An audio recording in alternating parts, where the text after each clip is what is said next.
New York, yeah. I saw New Jersey plates out there. I was looking at that. Sorry. And a Ford. Okay, everybody ready? It's rock and roll.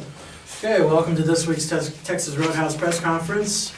After a few weeks of scattered games, we're back to doubleheader conference action this week when men's and women's basketball takes on West Texas A&M. The women take on number 3, West Texas A&M, Thursday at 5:15, and the men face number 13, West Texas A&M, at 7:30 Thursday night. And then Saturday, both teams are back at home with a doubleheader in one-star conference play against Eastern New Mexico, beginning at 2 p.m. Today we'll get started with head men's basketball coach Josh Newman.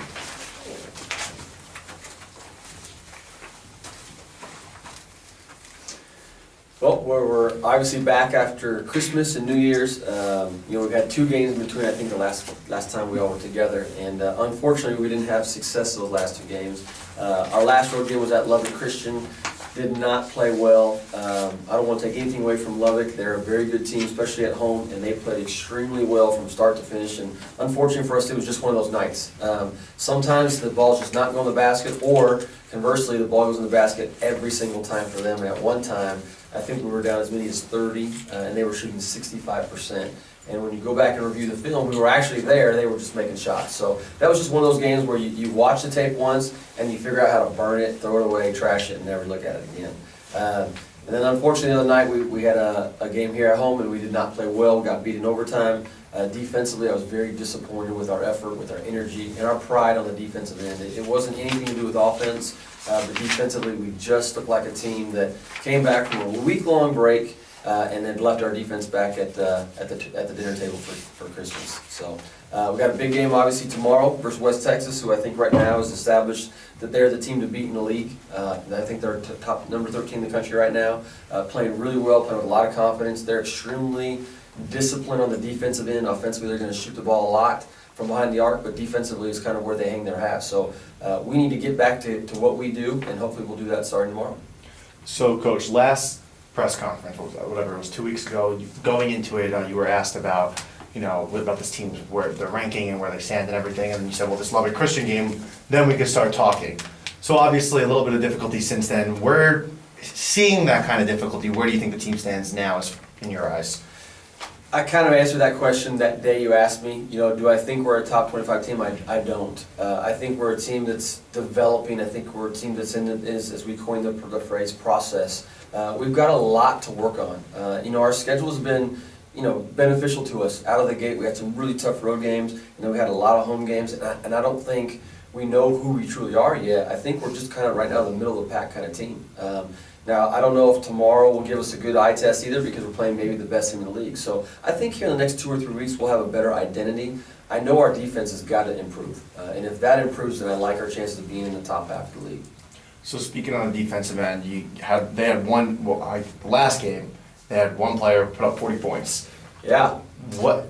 Yeah, we didn't guard him very well, did we? It was one of those nights, too. What's crazy is, that team in general had not shot the ball well from the very beginning of the year up until our game. And the night before versus Lubbock, I think they shot 26% from behind the arc, and they ended up hitting 18 threes versus us. So it's a little bit of everything.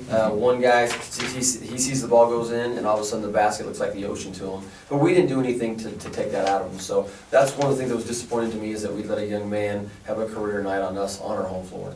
So would you say perimeter defense is something like that you guys need to focus on going forward? It's not just perimeter, it's getting beat off the dribbles. Because what happens when you get beat off the dribble, now you create dribble penetration, you create in a second, third closeout, and now guys get open jump shots. So it's not it's not the end result in the open 3, it's the 2, 3, 4 prior breakdowns to that. And so we've worked on a lot since then, and hopefully we'll be better better tomorrow than we were the other night.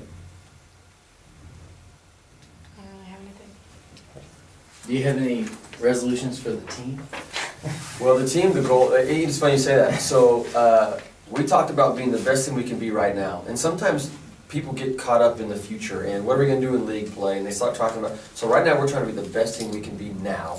And the goal is to be the best team we can be in March. And sometimes to do that, you're going to go up, you're going to go down. But if we can be the best team we can be in March, which is, I guess, our resolution, you have to believe in the process. The process doesn't happen overnight. It takes time. It might take 2 weeks, 3 weeks, 4 weeks. It doesn't matter how long. But as long as we can be the best team we can be come March 3rd, March 4th, 5th.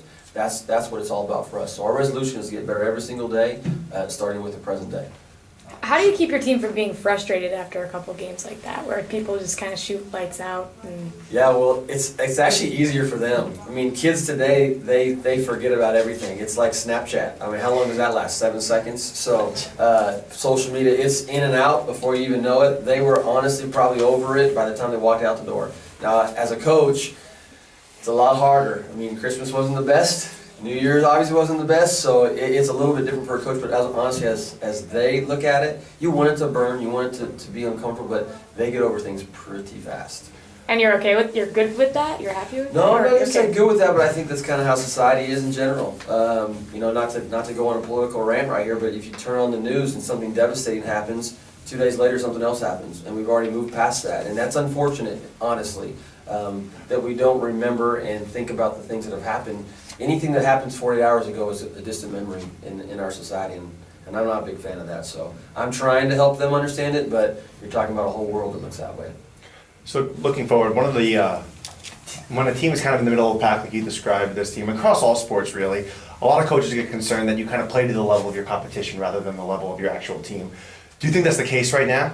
I think the reality for us, I don't know how good we are. We have played to some of the level of our competition. I just don't know how good we are because sometimes when you have success early, you kind of overlook your flaws. And I think we might have done that a little bit, not as a coaching staff, obviously, because we knew, hey, we're not as good as we need to be. And so we've always tried to tell our guys, and this group in particular as well, is we're preparing for the 4 best teams in the league.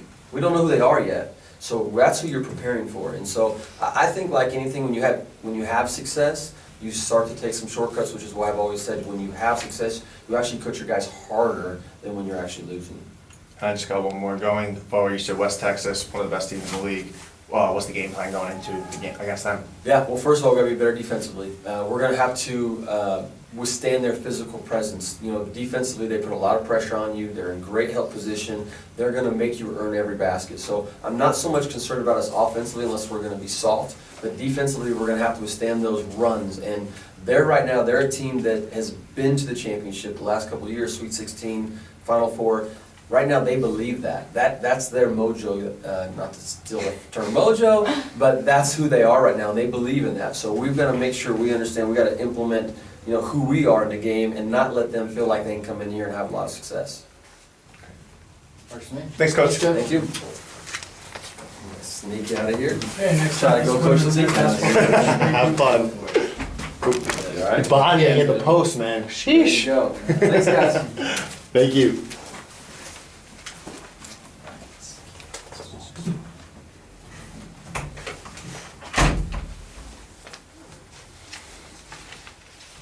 Here we go. Ready when you guys are.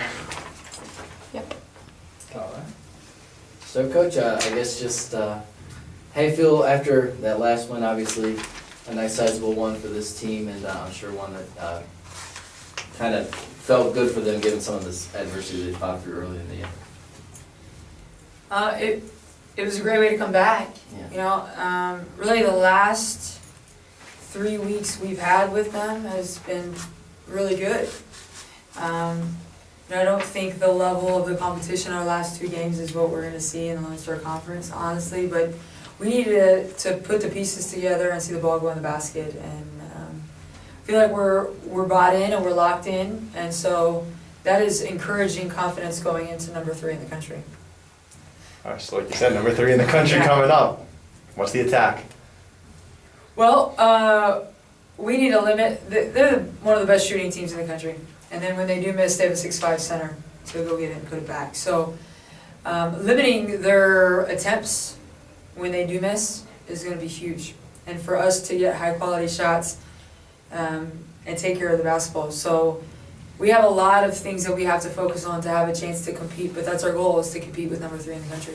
So one of the question marks on this team has been the post play. Right. Going up against, clearly having to ask a lot of the young women coming into this one. What's kind of the approach for them having to deal with maybe their tallest task of the season? Yeah, without a doubt, it is, and honestly, this is a team that I'd say is better than anyone we've played, including New Mexico State. So it is a tall task, for sure, but I do feel like we're playing better than we have all year, which is where we want to be, coming in after the break. And then we have our roster back, healthy. So missing one of our big pieces in Lamia the last month has been tough. It changes lineup, it changes our size. And so now that we have her back and our other post player, Juliet, playing pretty well, we're excited about those two playing together at the same time, which is what we did at TMU. So now that the 2018 calendar half of the year is out, what do you think the biggest thing that you learned as a coaching staff from then that you need to change for 2019? I think we just have to do a good job of keeping the pieces together and focusing on what we're trying to accomplish today. It was a process and it still is a process for us, but I think we, at least myself, I underestimated the time it takes with 12 new people.